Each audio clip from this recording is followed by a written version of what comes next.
تو مجھے اور آپ کو ایسی زندگی گزارنی ہے کہ ہم نے دوسروں کو ذائقے دار بنانا ہے۔ دوسری بات جو نمک کے حوالے سے بیان کرنا چاہوں گا کہ وہ چیزوں میں مکس اپ ہو جاتا ہے اور اپنا وجود کھو بیٹھتا ہے، اپنا وجود کھو بیٹھتا ہے اور چیزوں کو خوب مزیدار بنا دیتا ہے، اپنا وجود کھو بیٹھتا ہے۔ اب کون ہے ہم میں جو اپنا وجود کھونا چاہتا ہے؟ ہم تو بڑے لوگ ہیں جو نمبردار بننا چاہتے ہیں، ہر بندہ چودھری بننا چاہتا ہے، ہر بندہ لیڈر بننا چاہتا ہے، اور یہی خرابی ہے ہماری دنیا میں، اور اسی کی وجہ سے بڑے مسائل اور الجھنے اور تکالیف پیدا ہو رہی ہیں چرچز میں، کمیونٹیز میں، کلیسیوں میں، خاندانوں میں۔ لیکن جب ہم حلیم ہو جاتے ہیں، فروتن ہو جاتے ہیں، ہمبل ہو جاتے ہیں خدا کی بارگاہ میں، تو خدا ہمیں اپنے جلال کے لیے استعمال کرتا ہے۔ تو نمک اپنی ذات تو کھو بیٹھتا ہے پر دوسروں کو زندگی دیتا ہے، دوسروں میں ایک ذائقہ اور ٹیسٹ پیدا کرتا ہے۔ اب عزیزو، ہمیں یسوع مسیح کی شکشا پر، اس تعلیم پر، اس ٹیچنگ پر دھیان دینا ہے۔ میں تمام دنیا کے سارے ایمانداروں کو، خدا کے لوگوں کو مبارک کہتا ہوں کہ خدا قدوس نے یسوع مسیح کو زمین پر بھیجا۔ اس نے فرمایا کہ میں دنیا کا نور ہوں، اور جو کوئی میری پیروی کرتا ہے اس کو زندگی کا نور مل جاتا ہے۔ ہمیں زندگی کا نور مل گیا ہے، ہمیں زندگی ملی اور زندگی کا نور ملا ہے۔ اب انبیاء نور نہیں ہیں، یہ یاد رکھ لیجئے۔ انبیاء کرام کا ہم احترام کرتے ہیں، تمام نبیوں کی خدمتوں کو، ان کی عظمتوں کو سلام کرتے ہیں، لیکن وہ خود بخود از خود اپنی ذات میں نور نہیں ہے، انہیں نور بنانا پڑا ہے یسوع مسیح کو۔ ہر وہ نبی جو یسوع مسیح کی، جس پر یسوع کا کرم ہو جائے، جس پر یسوع کی رحمتوں کی بارش ہو جائے، وہ نبی بھی نور بن جاتا ہے۔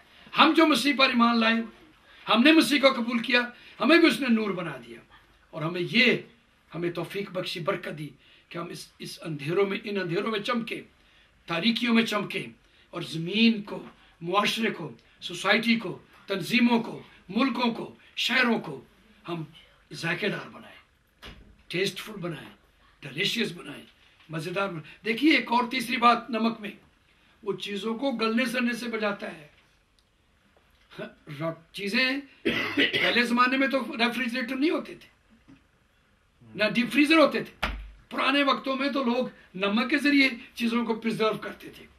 تو یہ نمک کی ایک اور کوالٹی ہے کہ وہ چیزوں کو پرزرو کرتا ہے، گلنے سڑنے سے بچاتا ہے۔ تو ایماندار لوگوں کو ایک میں تلقین کر رہا ہوں، پیغام دے رہا ہوں، اپنے لیے بھی اور آپ سب کے لیے بھی۔ ہمیں ایسی زندگی گزارنی ہے کہ ہم معاشرے کو جو گل سڑ رہا ہے، گناہ سے، بدی سے، سیکسولیٹی سے، گیزم سے، ہومو سیکسولیٹی سے، لیسبین کے ناپاک کرتوتوں سے جو سارا معاشرہ ناپاک ہو رہا ہے، ہمیں اس کو ذائقے دار بنانا ہے، اس کو گلنے سڑنے سے محفوظ کرنا ہے۔ تو مجھے اور آپ کو المسیح نے کہا تم دنیا کا نور ہو، تم زمین کا نمک ہو۔ خداوند کرے کہ ہم زمین پر اور اس دنیا میں نور اور نمک بن کر زندگی گزاریں، اور یسوع مسیح کی آمد کے لیے اپنے آپ کو تیار کر سکیں۔ سروں کو جھکائیں گے اور دعا کریں۔ ہم اپنی غلطیوں کو، خطاؤں کو اس کے حضور میں مانیں گے، کیونکہ لکھا ہے کہ جب ہم اقرار کرتے ہیں تو پھر یسوع کا خون ہمیں تمام گناہوں سے پاک کرتا ہے اور کرتا رہتا ہے۔ فرسٹ جان چیپٹر 1:7 اس میں لکھا ہے کہ یسوع کا خون ہمیں تمام گناہوں سے پاک کرتا رہتا ہے، پریزنٹ کنٹینیوس ٹینس ہے، پاک کرتا رہتا ہے۔ یہ اوریجنل ٹرانسلیشن میں ہے۔ تو جب آپ یسوع کو پکاریں گے، اس وقت اس کے خون کا اپنے اوپر لیں گے، آپ پاک ہو جائیں گے، پاک ہوتے جائیں گے، اور اس کی آمد کے لیے تیار ہوتے جائیں گے۔ خدا قدوس جتنے بہنوں اور بھائیوں نے، نوجوانوں نے، بزرگوں نے، تیرے خادموں نے تیرا کلام سنا، ہم سب کو یہی توفیق دے کہ ہم اس دنیا میں نور بن کر چمکے، اور اپنے معاشرے میں، سوسائٹی میں، کلیسیوں میں، تنظیموں میں، جس کمیونٹی میں ہم رہ رہے ہیں، وہاں نمک کی طرح زندگی گزاریں کہ بے ذائقہ زندگیوں کو ذائقے دار بنائیں، ٹیسٹ لیس چیزوں کو ذائقہ دیں، اور اپنی ذات کو کھو بیٹھیں تاکہ دوسروں کی ذات کو اجاگر کریں، حلیمی اور فروتنی سے، انکساری سے زندگی رہیں، زندگی گزاریں، جیسا کہ تیرے بندہ پولس نے بھی کہا